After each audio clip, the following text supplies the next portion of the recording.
Assalamualaikum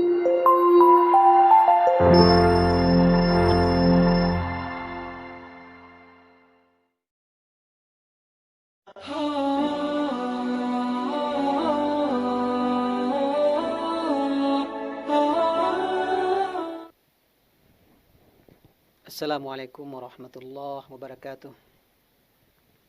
Alhamdulillahirabbil alamin.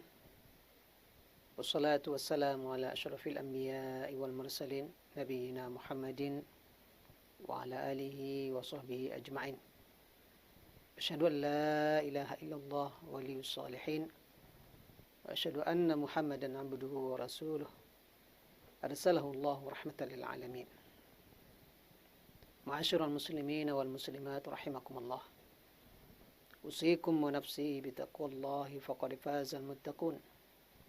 Ya ayyuhalladzina amanu taqullaha haqqa tuqatih wa la tamutunna illa wa antum muslimun. Kaum muslimin dan kaum muslimat, hamba-hamba Allah dimanapun berada, rahimakumullah. Alhamdulillahirabbil alamin. Kembali kita memperbaharui rasa syukur kita kepada Allah atas segala nikmat dan karunia yang kita terima dari Allah.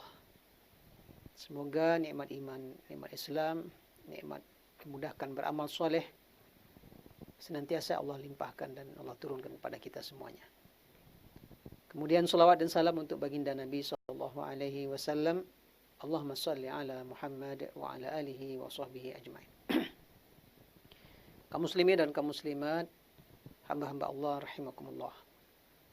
Tema kajian sirah nabawiyah kita kali ini adalah Perang Khaybar.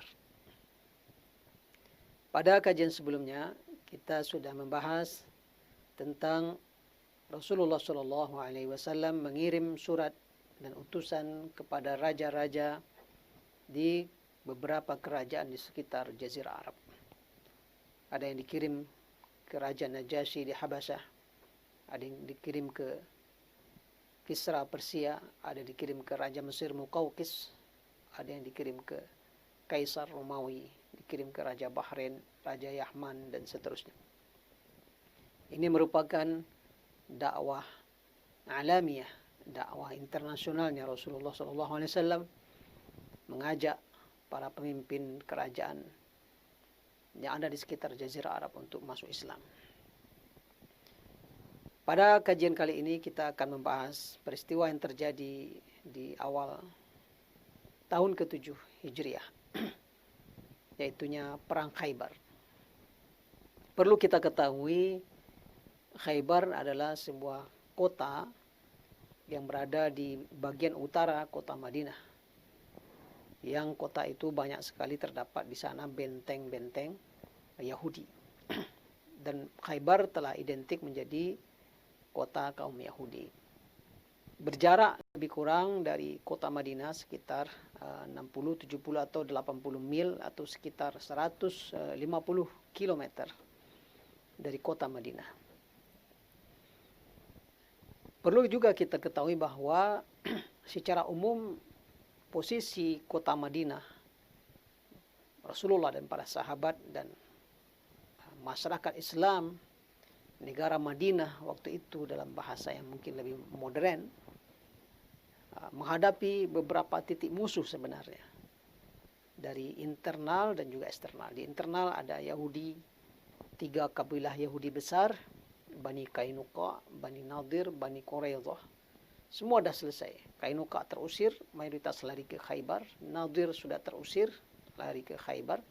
Bani Quraidah sudah dibantai semuanya, dihukum atas pengkhianatan mereka. Masih tersisa di dalam kota Madinah itu adalah kaum munafikin.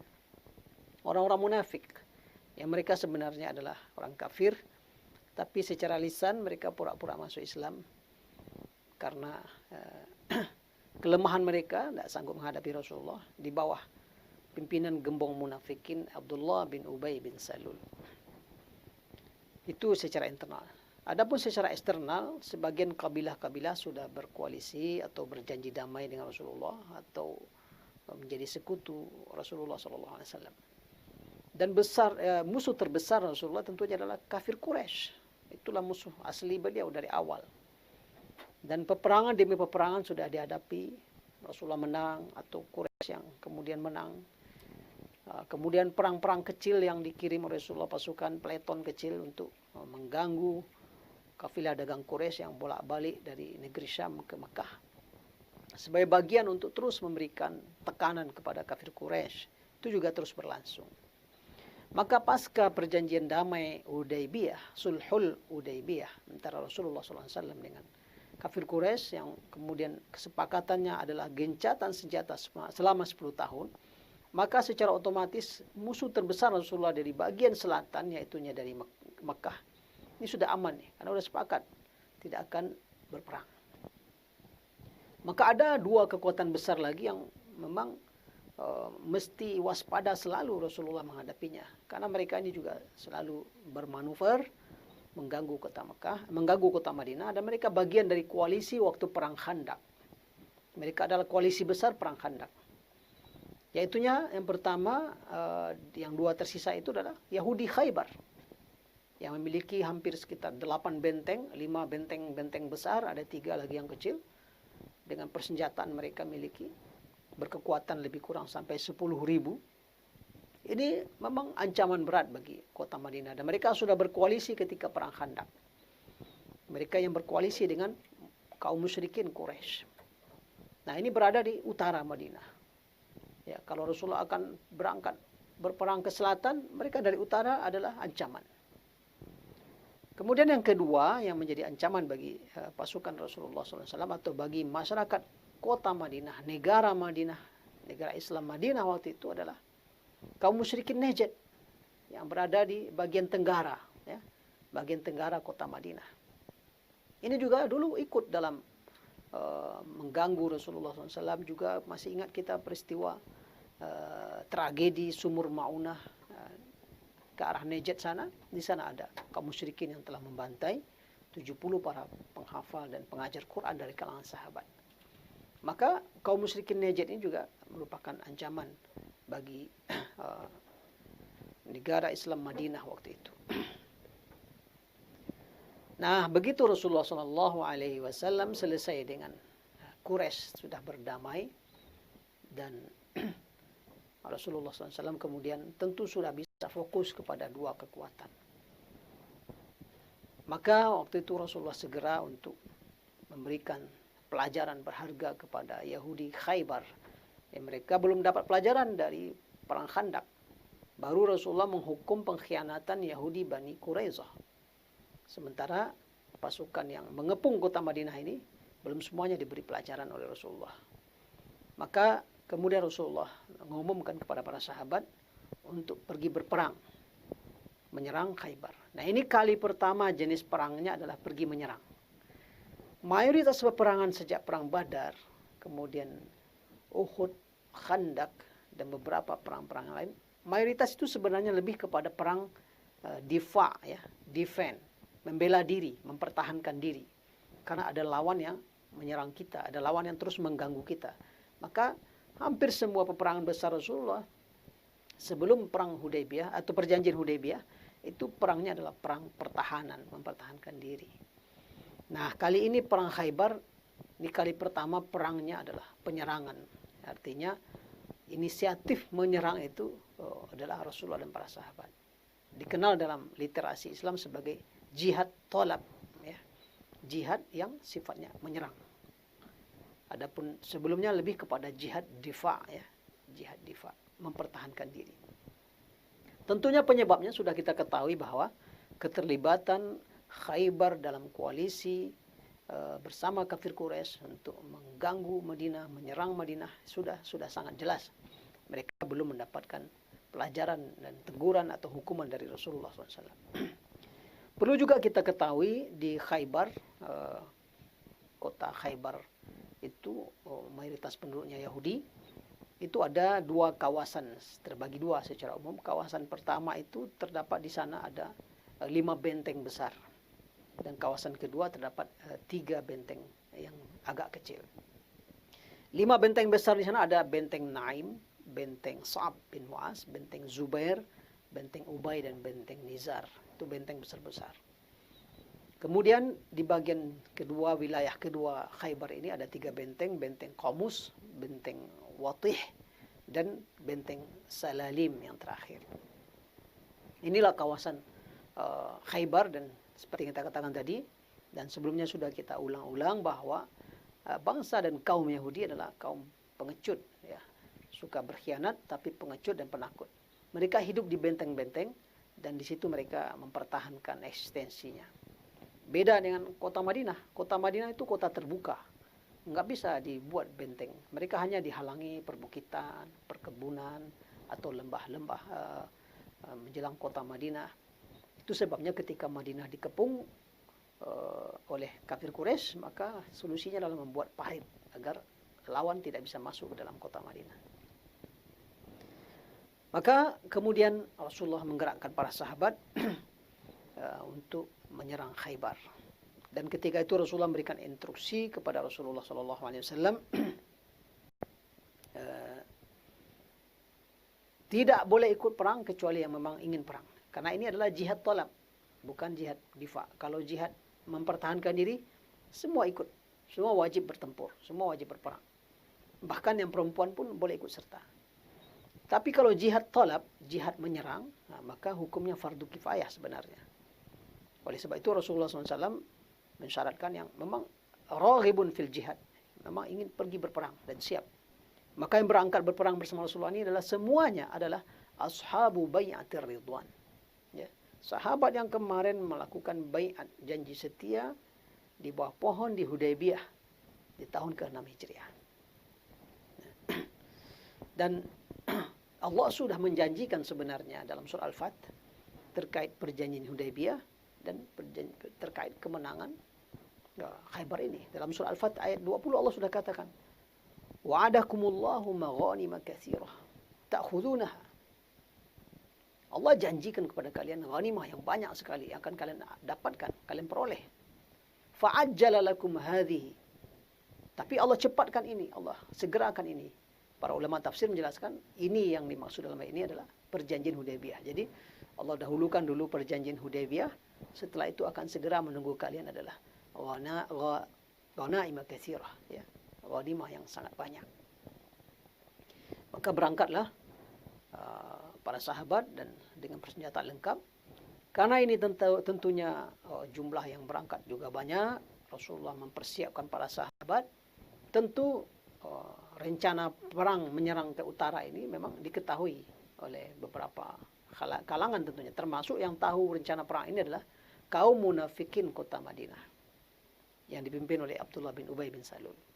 Begitu kaum munafikin ini mengetahui rencana perang Rasulullah, mereka langsung kirim utusan ke Khaybar, memberikan informasi, membocorkan rencana Rasulullah.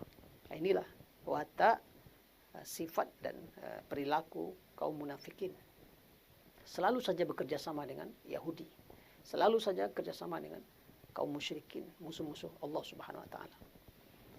Maka dia kirim utusan kepada Khaybar dan beritahu, wahai Khaybar, ini Muhammad dan pasukannya datang menuju kalian, akan memerangi kalian. Tapi jangan takut, wala takhafu, jangan takut. Innahum la silaha lahum. Mereka enggak punya senjata cukup. Ya. Senjata kalian jauh lebih kuat. Senjata kalian lebih banyak. Kami bersama kalian. Nah, itu. Jadi kaum munafikin ini, Abdullah bin Ubay bin Salul memberikan informasi, peringatan kepada Khaybar, lalu juga sekaligus mendorong, memotivasi. Jangan takut. Kalian senjata kalian lebih kuat, benteng kalian lebih hebat. Sementara yang datang ini senjatanya nggak ada apa-apanya. Kami pun akan selalu bersama kalian. Nah, ini watak sifat kaum munafikin. Maka tentu segeralah Khaybar, kaum Yahudi Khaybar bersiap-siap dan mereka mengirim utusan ke Bani Ghatafan, ya, koalisi mereka waktu perang Khandaq. Ingat dulu waktu perang Khandaq, Quraisy bersama Ghatafan bersama sebagian Yahudi Khaybar, ya, kaum Yahudi sekian kabilah ikut dalam koalisi perang Ahzab melawan kota Madinah. Karena Ghatafan ini koalisi sekutunya Yahudi Khaybar, maka Khaybar kirim utusannya ke Ghatafan. Tujuannya apa? Minta tolong. minta tambahan senjata, minta bantuan. Dengan kompensasi separuh buah Khaybar nanti akan dikasih ke Ghatafan. Ya itulah. Sekutu musuh-musuh Allah ini memang mereka dipertemukan oleh kemaslahatan. Ya. Maka Rasulullah SAW berangkat dari Madinah, berangkat malam hari. Dan kemudian kota Madinah dititip kepada sahabat untuk menjadi imam. Dan Rasulullah SAW berangkat dengan 1.400 atau hampir 1.500 kekuatan pasukan. Mereka adalah para sahabat yang ikut bai'atul ridwan. Dalam perjalanan itu tentunya Rasulullah SAW selalu menjaga para sahabat semangatnya bertempur. Lalu ada seorang sahabat, Amir bin Aqwa. Sahabat mulia, dia seorang pujangga. Maka dalam perjalanan itu mereka dihibur oleh atau dimotivasi oleh Amir bin Al-Aqwa ini. Dia lantunkan puisi memuji Allah dan Rasulnya dan memuji pasukan yang berperang bersama Allah dan Rasulnya. Sehingga para sahabat terus naik semangat dan motivasi dalam juang. Ya, perjalanan tentunya sejauh 150-an kilometer, tentu butuh beberapa hari. Lalu Rasulullah kemudian mengambil posisi di sebuah lokasi tidak jauh dari benteng Khaybar.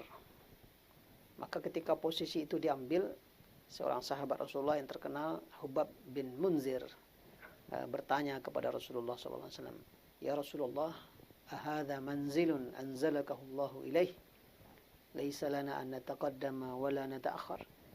Ya Rasulullah, ini adalah tempat kita bikin kemah, bikin pasukan di sini, adalah tempat yang Allah wahyukan kepadamu, kita tidak bisa maju, tidak bisa mundur. Am huwa ra'yun wa harbun wa makidah? Atau ini adalah sebuah pendapat, ini hanya strategi perang dan tipu daya. Kata Rasulullah, innama huwa ra'yu wal harbu wal makidah. Ini hanya pendapat, kata Rasulullah. Ini ijtihad Rasulullah dan ini hanya strategi perang. Maka kemudian Hubab bin Munzir memberikan usulan kepada Rasulullah, ini tidak pas tempat di sini. Tempat kita terlalu dekat dengan salah satu benteng mereka yang besar.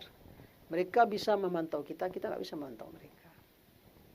Kemudian jarak antara panah mereka ke kita bisa sampai, panah kita mungkin nggak sampai, karena mereka lebih tinggi.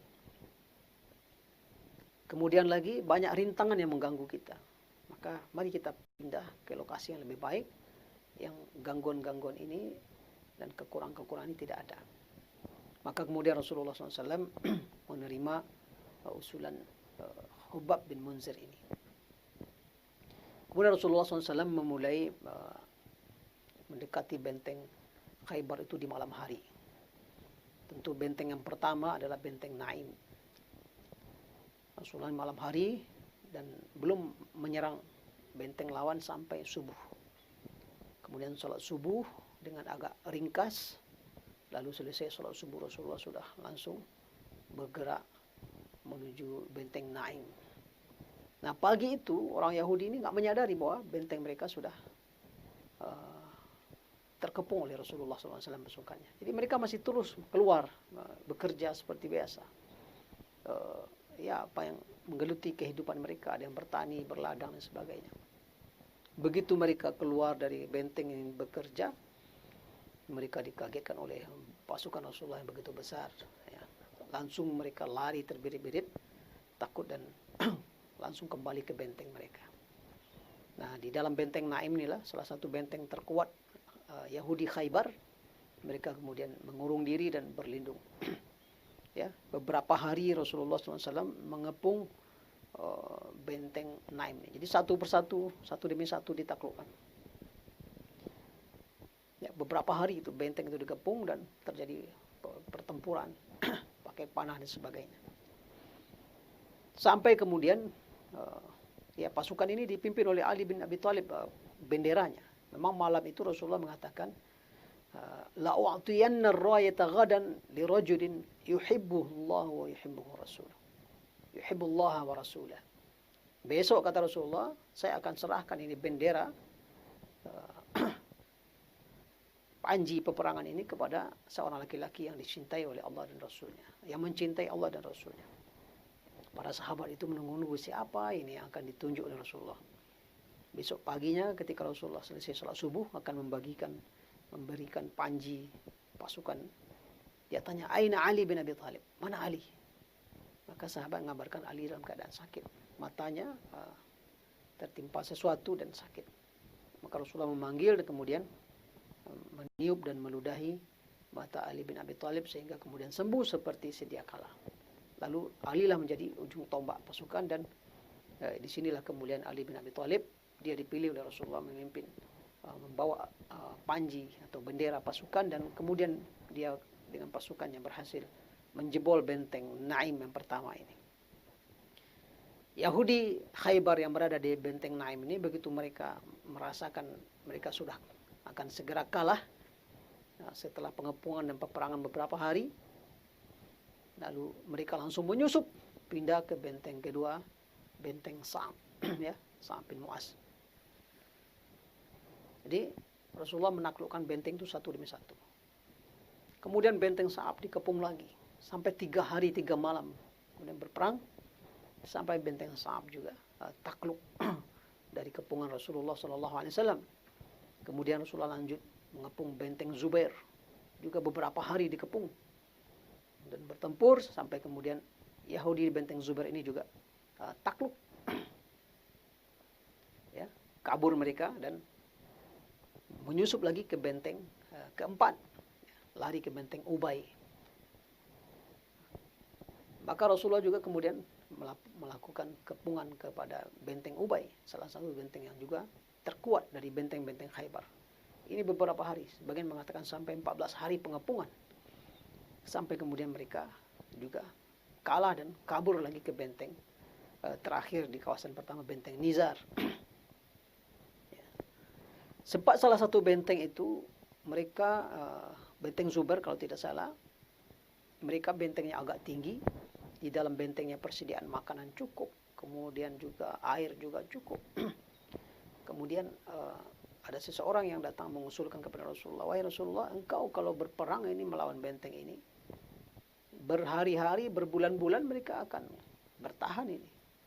Karena air mereka cukup, makanan mereka juga cukup di dalamnya. Berapapun lamanya engkau kepung, engkau berperang, mereka akan bertahan. Nah, kalau engkau ingin mengalahkan mereka, segera putus air masuk ke sana. Maka Rasulullah mengirim beberapa tim khusus untuk kemudian memutus jalur air ke benteng Yahudi ini. Walaupun ada 1 atau 2 sahabat yang kemudian syahid yang bekerja ini dan berhasil memutus air ke benteng Zubair. Dan kemudian benteng ini bisa ditaklukkan oleh Rasulullah SAW. Sampai kemudian selesai satu benteng, satu kawasan benteng-benteng Khaybar, kawasan pertama yang ada 5 benteng besar, itu berhasil ditaklukkan oleh Rasulullah SAW dan para sahabat. Dan mereka begitu kalah di benteng terakhir yang kelima ini, lari ke benteng kecil. Ya. Di kawasan kedua, benteng-benteng kecil mereka, benteng Qamus, benteng Watih. Dan ketiga-tiga benteng kecil berikutnya di kawasan yang kedua, sisi yang kedua, kota Khaybar ini juga kemudian berhasil ditaklukkan oleh Rasulullah SAW. Demikianlah perang Khaybar ini belasan bahkan lebih dari 20 hari berlangsung, benteng demi benteng ditaklukkan oleh Rasulullah SAW. Dan memang seperti yang dijanjikan oleh Allah Subhanahu wa taala dalam surat Al-Fath ayat 20, wa'adakumullahu maghanima katsiratan ta'khudunaha. Allah janjikan kepada kalian ghanimah yang sangat banyak akan kalian peroleh, akan kalian dapatkan. Nah, inilah dia perang Khaybar yang bukan main, mendapatkan ghanimah yang sangat banyak. Sampai-sampai Rasulullah membagi ghanimah itu dalam bentuk saham-saham menjadi 3.600 saham. Separuhnya 1.800 saham itu dibagi oleh Rasulullah, oleh beliau untuk beliau dan para sahabat semuanya. Pasukan berjalan kaki, pasukan menunggang kuda dibagi sesuai dengan rumus pembagian ghanimah. Lalu kemudian separuh lagi 1.800 saham lagi itu dijadikan oleh Rasulullah untuk beliau dan untuk kepentingan umum umat Islam. Itu saking banyaknya ghanimah yang dibagi-bagi oleh Rasulullah SAW. Kemudian Yahudi yang menyerah ini, sebagian mereka kemudian minta izin kepada Rasulullah, tetap diizinkan tinggal di Khaybar, ya, tetap kami akan merawatnya, tapi kemudian mereka bayar jizyah, ya. Mereka separuh hasil buah mereka store kepada Rasulullah SAW. Jadi masuk ke dalam Baitul Mal. Dan akhirnya Rasulullah mengizinkan kaum Yahudi ini bisa masih tetap berada di Khaybar ini, tapi mereka membayar jizyah dan mereka diamankan, tidak akan diganggu lagi, tapi mereka membayarkan jizyah kepada Rasulullah SAW. Nanti baru, karena memang watak karakter Yahudi ini terus sering berkhianat, di masa Umar bin Khattab ini Khaybar ini betul-betul dihabisi oleh Umar karena berulang pengkhianatan Yahudi dan baru habis. Yang jelas Rasulullah SAW juga memberikan izin waktu itu dan dengan kompensasi separuh hasil buah atau apa yang ditetapkan Rasulullah akan mereka store kepada Rasulullah. Pada kesempatan ini juga kaum muslimin, hamba-hamba Allah yang mulia, datang rombongan Ja'far bin Abdul Muttalib dari Habasyah. Mereka yang dulu hijrah sejak tahun ke-6 kenabian atau ke-5 kenabian, hijrah ke Habasyah sejak dari Mekah. Lalu di tahun ke-7 Hijriah ini, ya sekitar setelah 14 tahun, ya lebih kurang, karena mereka hijrah ke Habasyah itu 6 tahun atau 7 tahun sebelum Rasulullah hijrah. Ini sudah tahun ke-7 Hijriah pula baru mereka sampai di Khaybar ini dan bertemu dengan Rasulullah SAW. Bukan main bahagianya Rasulullah, ya, menyambut kedatangan Ja'far bersama rombongan. Ja'far bin Abdul Muttalib, salah seorang sahabat yang mulia, minas sabiqin al-awwalin. Kemudian juga salah seorang sahabat yang memang dia paman Rasulullah SAW tibanya, karena anak dari Abdul Muttalib. Juga dia salah seorang yang sahabat yang agak mirip dengan Rasulullah SAW. Sampai-sampai Rasulullah memeluk, menciumnya dan betul-betul bersama Ja'far saking bahagianya. Sampai-sampai Rasulullah mengatakan, la adri bi ayyihima afrahu al-yawm bi fathi Khaybar atau bi qudumi Ja'far, kata atau kama qala Rasulullah SAW. Saya tidak tahu nih hari ini saya bahagia karena apa ini? Apa karena kemenangan Khaybar atau karena kedatangan Ja'far? Sampai begitu ungkapan Rasulullah SAW. Dan ketika Rasulullah membagi-bagi ghanimah Khaybar, Rasulullah kemudian membagi saham itu, dia masukkan saham untuk Ja'far dan rombongan. Nah ini kaum muslimin, Ja'far dan rombongan dari Habasyah tidak ikut jihad, tapi Rasulullah bagi juga haknya setelah Rasulullah minta izin kepada kaum muslimin yang berperang agar Ja'far dan rombongan dapat bagian. Dalam Sahih Bukhari dikatakan oleh Ibnu Umar, ma syabi'na hatta fatahna Khaybar. Kami enggak pernah kenyang selama ini sampai kita merebut Khaybar. Saking banyaknya ghanimah itu, ya, baru setelah Khaybar lah para sahabat bisa makan kenyang. Ibunda Aisyah juga dalam hadis sahih mengatakan, lama fatahna Khaybar syabi'na. Ketika kami sudah menaklukkan Khaybar, kami bisa makan agak kenyang. Jadi bisa kita bayangkan juga sebelum itu kehidupan para sahabat juga sangat terbatas. Dan kaum muhajirin setelah dibagi-bagi ghanimah ini, mereka mendapatkan ghanimah yang banyak. Kaum muhajirin mengembalikan pemberian yang diberi oleh kaum Ansar. Ada yang diberi kebun segala macam itu, mereka kembalikan kepada Ansar. Dan sebagai ungkapan rasa syukur, terima kasih, mereka kembalikan kepada kaum Ansar. Itu diantara kaum muslimin kisah perang Khaybar ini, yang tentu sangat panjang ini dengan tabiat peperangan yang baru. Beberapa hikmah yang bisa kita ambil dari peristiwa ini. Yang pertama, adanya jihad talab dalam Islam. Adanya perang menyerang. Dalam situasi dan kondisi tertentu, umat Islam memiliki kekuatan yang memadai, maka boleh kemudian berinisiatif menyerang. Karena ada orang-orang yang terus mengganggu, terus berkhianat, terus mengancam keberadaan umat Islam. Maka Rasulullah ini pertama kali melakukan jihad talab, jihad menyerang. Pelajaran yang kedua, tabiat perjuangan tidak selalu stabil, tidak selalu sama. Aqulu qouli hadza wa astaghfirullah li wa lakum wa li sairil muslimina wal muslimat wal mu'minina wal mu'minat fastaghfiruh innahu huwal ghafurur rahim. Wallahu a'lam bissawab. Assalamualaikum warahmatullahi wabarakatuh. Yuk dukung program dakwah Islam di Radio SIP FM. Salurkan donasi Anda melalui rekening BNI Syariah 12300002112 atas nama PT Radio Suara Indah Pesona Prima.